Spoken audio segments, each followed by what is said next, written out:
Just connecting to YouTube and a redirect here. And we are live now with Dr. Quentin Kidd of Christopher Newport University's Wason Center. You have a new poll out.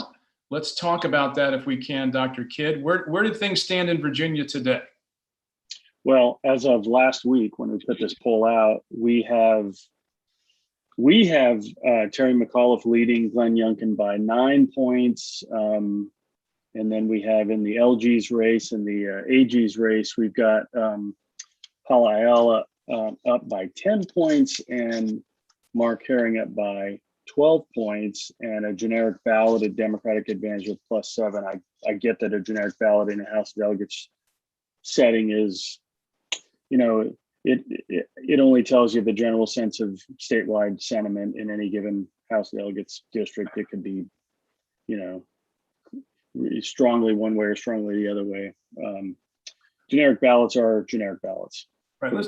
Let's talk about the methodology and the modeling you did to get to where you are, because when I talk to audiences, and if I'm on the radio or doing a live on Zoom or whatever, I try to make a distinction very quickly that they say, "Oh, polls are wrong." I'm like, the polls aren't wrong. The modeling might be off, but polls are just collecting data that they're asking for. So if you go out and ask, 27 Steeler fans, who's your favorite football team? That's a bad model to figure out who's the best, most popular team in the NFL. So let's talk about the model that you came up with in early August to see where things are in Virginia politics. Yeah, not early August, late August. Late August. Okay. Yeah. So in attempting to model what the electorate might look like in November, we essentially said, look, my assumption is that turnout is going to be at best upper 40s, perhaps low 50s. Really? You think it's that high?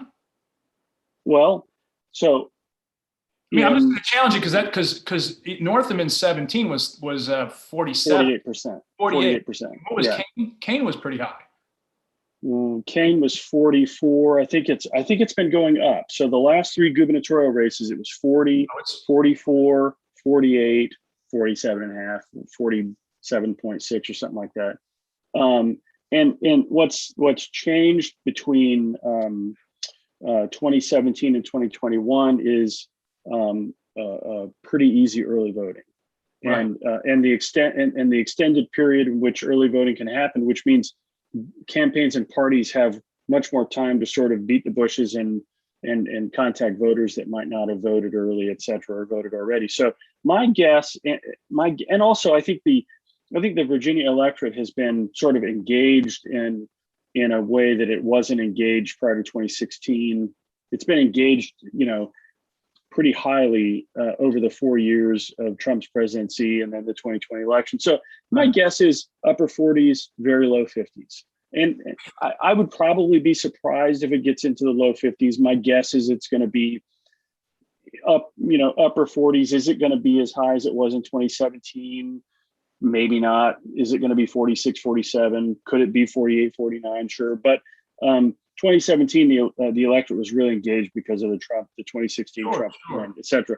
So I think if you sort of discount a little bit for no longer Trump in the White House, you add a little bit because of early voting and the extended time period in which early voting can happen and what parties can do because of that.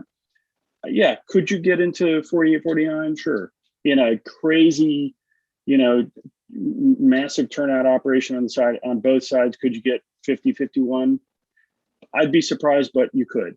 But that's anyway high end. So you're modeling, you're polling, thinking that's going to be the turnout. So that model makes a little bit more sense, polling it like a Ralph Northam turnout in 17 versus 43% back in 2013 when Terry McAuliffe ran against Ken Cuccinelli and Robert Sarvis.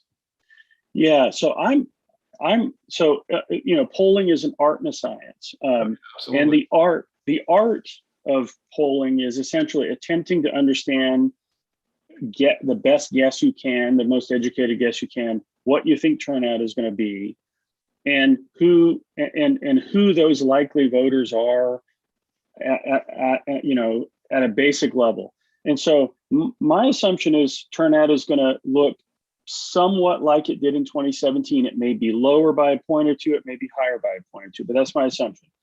And again, the reason for that is the electorate, I don't think the electorate is any less engaged than it was. I think both sides are going to try to engage the electorate as much as they've been engaging it in the last 4 years. And then you add on top of that how easy it is to early vote now and how easy it is to vote absentee now. I think when you combine those two things, I could see turnout being somewhat, similar to 2017. So then the question is, who are those voters most likely to be? And there's no way to know, obviously, if somebody's going to vote until they vote, but you can sort of guess. And so my guess going into that was, if somebody has been voting in the last couple of general election cycles, then they're more likely to vote in this election than not. And then if somebody is newly registered in the last 12 months, they're newly registered for a reason. And so they're more likely to vote than not. And so the basic model is somebody who's voted in at least 2 of the last 4 elections. They could have voted in all 4 general elections. They could have voted in all 4, but they had to have voted in at least 2 of the last 4, and then or be newly registered in the last 12 months. And when we take the entire population registered voters in Virginia, and we slice out people who qualify using those 2 characteristics, we get to about 50% of the electorate. 50% of registered voters. Okay. So, and that's our goal. Our goal is to essentially say, look, the population from which we draw our sample, we want to come close as possible to reflect what we think the electorate is going to be in terms of turnout. And then from there, we draw a random sample, and we call people and we ask them, how enthusiastic are you about the election? And what is your intention in this election? Are you intending to vote or not? And so those are 2 screen questions on top of what we think the model is going to be. And so from there, we get our results. And then of course, once you complete your interviews, you back end weight to make sure that everything you've done on the front end comes close to matching what you think the electorate is going to look like. Right. And that is driven by census data. The Census Bureau does a good job of surveying likely voters or surveying people who voted, census data and exit polling. Exit polling has some issues in the sense that it underpolled non-college educated voters in the past. So we were using census data, voter turnout data to sort of correct for that. And so you back end weight to try to reflect the population of Virginians who you think will be voters in November. Yeah, so see, that's when people, I forget what day your poll came out Thursday. It just totally screws my day up because I'm like, oh, for God's sakes, now I got to go around and dig into this thing and explain to me what's going on. And this is like the first, you and VCU came out with a poll. Results are a little bit different, but I think within the margin of error is going both ways. You're still trying to figure out what is the new electorate without Trump in the White House, and that's the great question here in this election cycle, wouldn't you say? Yeah, I think that in my mind, Virginia is probably structurally, all things being equal, at a statewide level, Virginia is probably structurally a 4 to 6 point Democratic state at this point. I think that's fair. And so then the question is, to what extent did Trump in the White House inflate the Democratic advantage? I think we saw the extreme side of that in the presidential election and in the last gubernatorial election.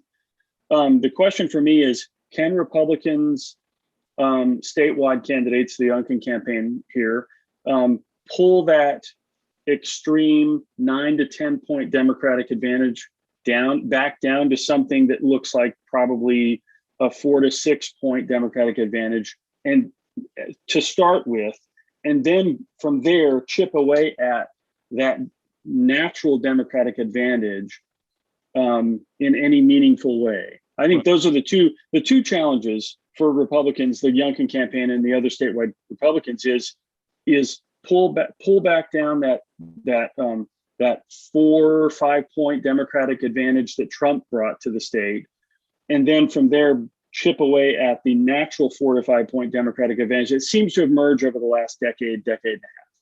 Yeah, since 2013. This is not news for people like you and I who closely observe you far more than I the elections here in Virginia. The trend is the trend, but Donald Trump ran at DC Beltway. I mean, he basically had a national campaign focused on running against the swamp and the swamp votes in Northern Virginia for the most part. I mean, that's they're going to vote against you.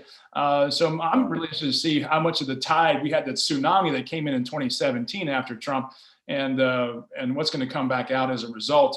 What kind of a riptide effect is going to have for Democrats who, by and large got elected by being not Donald Trump. And in a lot of polling I've heard on the individual races so far, the challenger in some cases has a higher name ID than the current delegate in those districts, which is stunning to me. But it just shows how fluid things are in Virginia, and I think it's a very difficult task that the public polling, academic polling has, because their views are different, and they're trying to do it from an academic sense. And I think at the end of the day, what Christopher Newport has done well is get to that final result, and you weed it out by the time you get to that final poll at the end there. You get to be pretty accurate. Well, look, we have a record of being relatively accurate. I mean, we're typically within a point or two we're directionally right nearly 100% of the time. We're typically within a point or two or three of the final result. It's August. I mean, it's late August. We're gonna be doing more, more of this horse race polling, and so, the goal is to accurately reflect what's going to happen on election day as closely as possible. And the goal of modeling up front who your population is going to be from which you're going to draw that sample. The goal of doing all that is to not include people who aren't likely to be voters. I mean, it doesn't do us any good if we have the views of somebody who isn't going to be voting in our poll. So the goal is to get as close to the likely voter as you can. And another disadvantage, if you will, but it's an advantage really from the academic sense. Everything we do is transparent. We put it all out there. I mean, the way we model, the way we weight, et cetera. I mean, you can look at a lot of the polling that comes out, and I get polls sent to me all the time from the campaigns and from private groups, and you look at them and you think, well, how do they do this? I mean, what does their model look like, et cetera? There's no transparency in a lot of that stuff. We have to adhere. We choose to adhere to the APOR transparency standards, and so you're going to be able to pick apart anything you want from what we're doing because we're going to put it all out there. Yeah, one of the more tedious conversations you can have is between two pollsters and figure out, they see it like, wait a second, guys, if the data is the data, how you got to the data is sort of like the interesting part about this, but it's like economists fighting over the economy. Everyone's going to have an opinion, even though they have a lot of facts, because they're trying to guess what the behavior is going to be going forward. And that's literally like putting a tail on the donkey while the donkey's moving and you're still blindfolded and being spun around. You don't know that this damn thing is going to hit. It's like trying to figure out where a hurricane is going to come ashore. There's too many variables going down the stretch. And you polled before Afghanistan really blew up. Correct. Literally and figuratively. Yeah. So that's going to be a big one. If Afghanistan and the Biden, if you look at the national polling, you can see that Biden's popularity is eroding. Mm-hmm. Going forward, the question that, and I think Republicans are going to try to press this case, if Biden is going to become a drag on McAuliffe, we should see it in future polling. We were in the field before Afghanistan really blew up, and so the withdrawal from Afghanistan. So we should see that. Yeah. There's a lot of questions about, does Virginia sort of revert back to that pattern of voting the opposite of the way they voted in the last presidential race? We'll see whether that's going to happen. I think some of those patterns sort of got some of those historical patterns that really have little basis in science, and they're more basis in sort of the random anomalies of the way things happen that we can't quite explain yet. Some of those patterns got sort of thrown out in 2008 when Virginia started voting Democratic in statewide races. 2009, the pattern held, and then after that it sort of disappeared. We'll see if it comes back at this point. Well, I mean, I think the Republican brand in the suburbs got horrible. I mean, they did not help themselves with, and this is what happens with their majority. And this is, I caution the Democrats with their new majority. If you go too far too quick in the suburbs are going to send you a signal, and that's what they sent the Republicans in the last decade or so. When McDonald and the House Republicans and the Senate Republicans have these massive majorities, but at least not massive in the Senate, obviously. But you went too far on transvaginal ultrasounds. I mean, that's just a bad narrative in dominant suburban politics or suburban dominated politics. And so the brand, even though there's going to be that pendulum swing that I think we've all seen in Virginia politics, we've talked about it for a while, that was broken in 2013. Yeah, you had Ted Cruz shutting down the government. That was blamed on Republicans. And then you have the Obamacare website shutting down, which helped Cuccinelli almost come back. He only lost by about 2.2%. And he had Sarvis, who took a lot of votes. Don't know how those would have split up as the Libertarian independent candidate. But the reality is we don't know what's going to happen here after Donald Trump. We don't know what's the effect of the national narrative that is building right now about the Biden administration, the uncertainty, COVID coming back, little spikes here and there, back to school. So there's this tenseness to this race right now because there's so many unknowns, and then people have been so disengaged politically after the 2020 election was finally over. So kudos for you for trying to figure out what the hell is going to go on. But I wouldn't know where to throw the first dart. What did you pick up in the polling that people should draw attention to? You mentioned enthusiasm. How is it out there? Very, very enthusiastic. But part of that is if we're sampling correctly, or correctly in the sense of what we think is the electorate, we should be getting a lot of enthusiasm on both the Republican and Democratic side, because we would be sampling those likely to be voters. And so high enthusiasm, less than 10% of all of our respondents said they were not enthusiastic or very unenthusiastic. So we would expect to be capturing high enthusiastic voters on both the Democratic and the Republican side. Couple of things that I think were interesting, both, and I'm looking at the top of the ticket here when I say this, the gubernatorial race, where you would expect both candidates to do well among their party base, they're both doing equally well.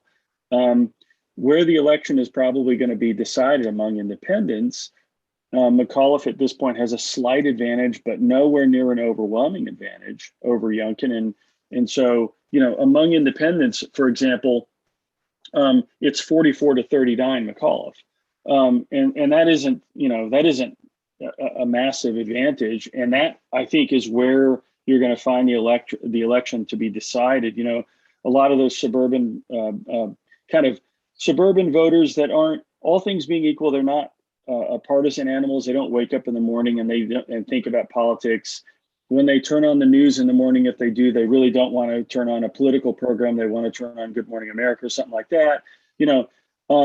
But they're going to, if they vote in a particular direction overwhelmingly, they're going to decide how an election goes. And there are thousands of them all over, Prince William, Loudoun, Hanover, but really Henrico, Chesterfield, Chesapeake, Virginia Beach, Suffolk, York County.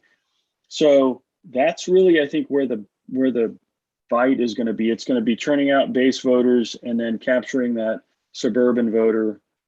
That's I think where the election is going to be decided. Yeah, and more of these suburban independent voters are not from Virginia. They've moved in, they've come for jobs, they're coming for schools, good higher education, trying to get their kids into Christopher Newport, trying to get their kids into JMU, their companies move here, now the remote workers. There's been a lot of movement as a result with the pandemic. People are shifting their locations. And I don't think Republicans, and I'm not going to criticize them too much here, but I don't think they've quite grasped the reality of that in the general election. They blow right past it in the nominations.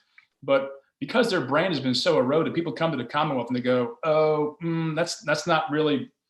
I used to consider myself a Republican. I was a Reagan Republican, or I was, okay with George Bush, but now I'm sort of like that. I'm just going to vote for what I like, and it's education, roads, economics and those kinds of things. Is that what that's my sense of the suburbs. Is that what you're seeing as well? Yeah, to your point about a lot of those people not being from Virginia, greater than 50% of Northern Virginia's population now is not from Virginia.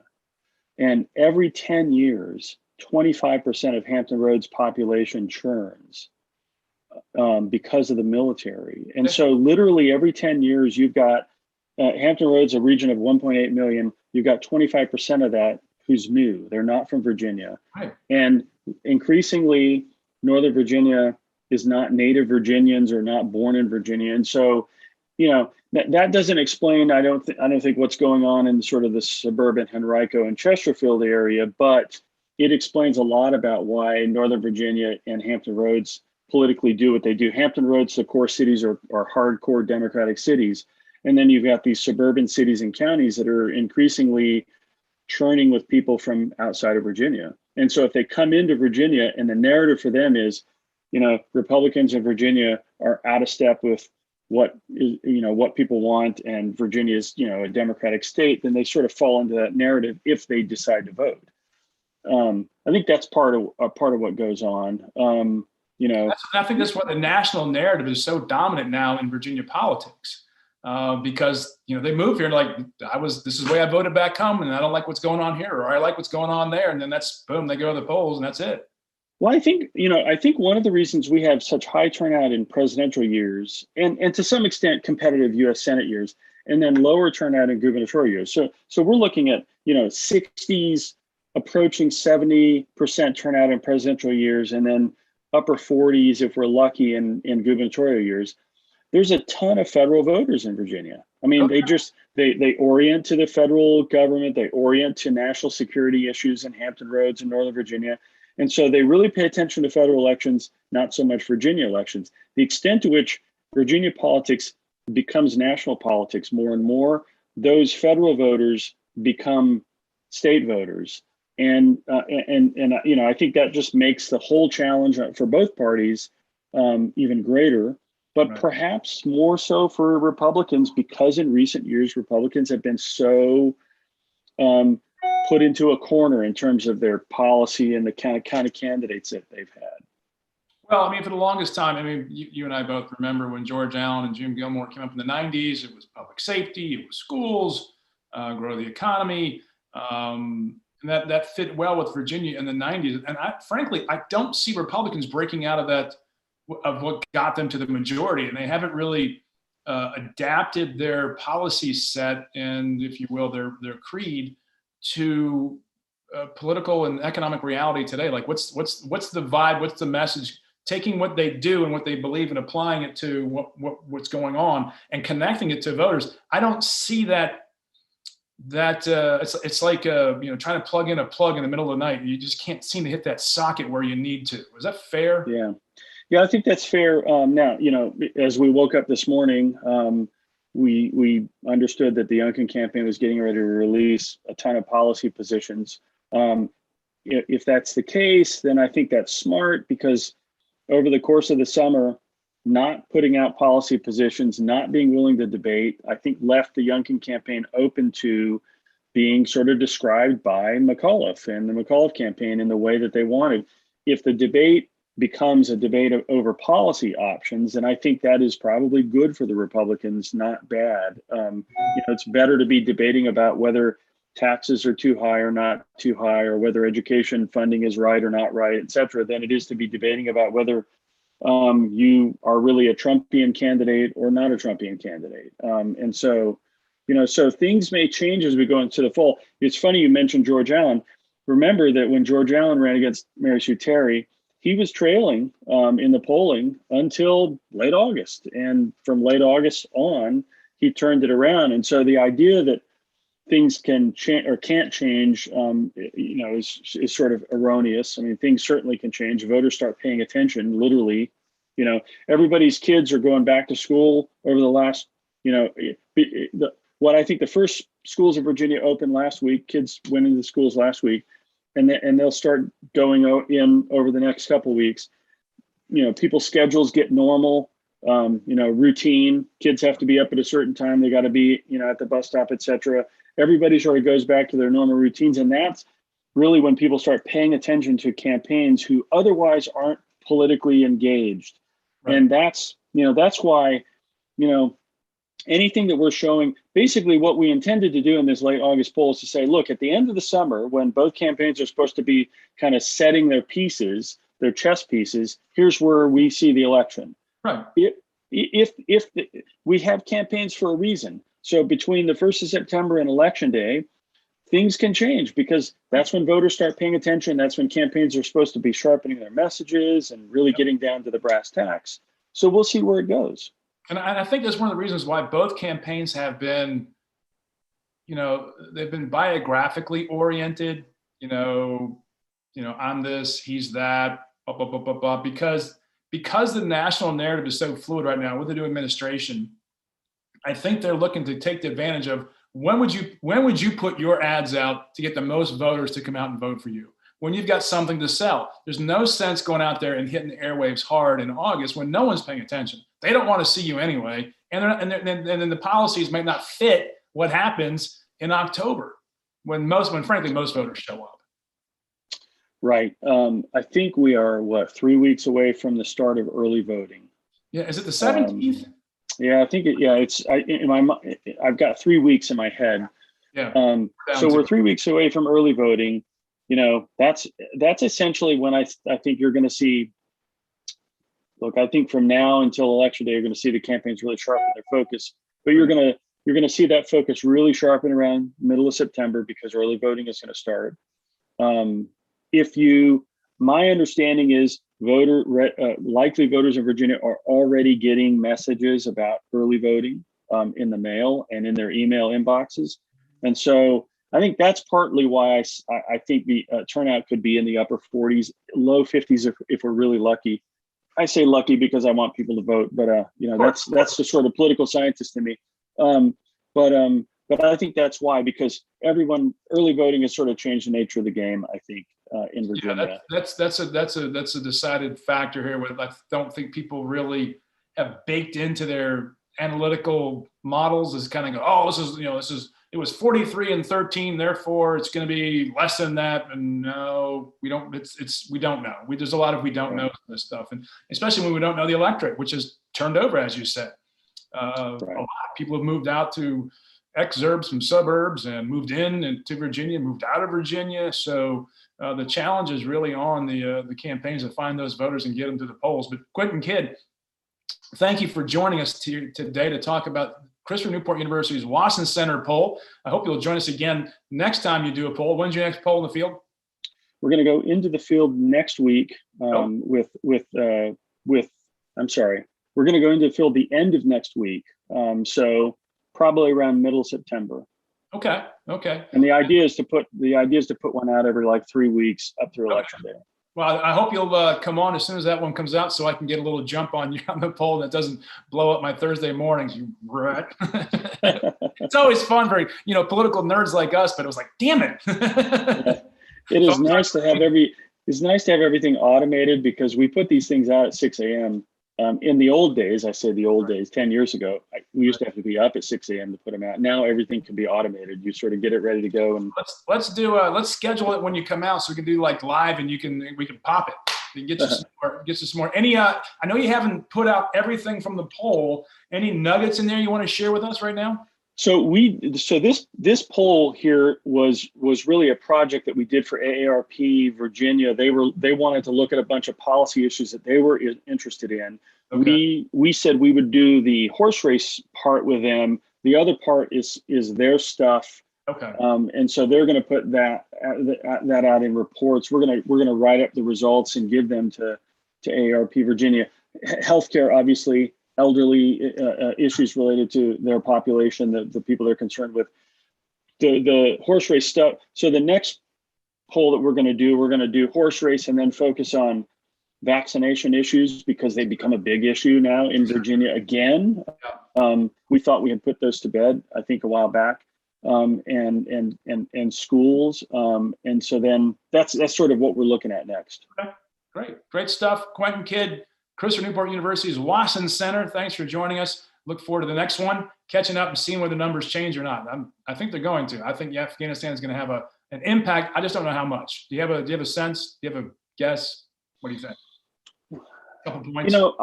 I'm of two minds on this. On the one hand, how can it not have an impact? Okay.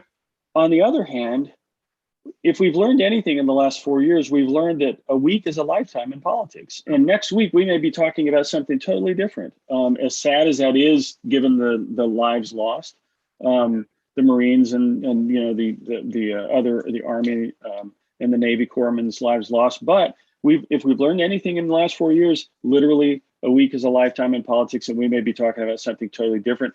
For all we know, the hurricane that just rolled through New Orleans or just west of New Orleans could become the dominant story for the next week because, we can't help but think about Katrina, given that it's the anniversary of Katrina this week. Absolutely. Absolutely. Okay, Quentin.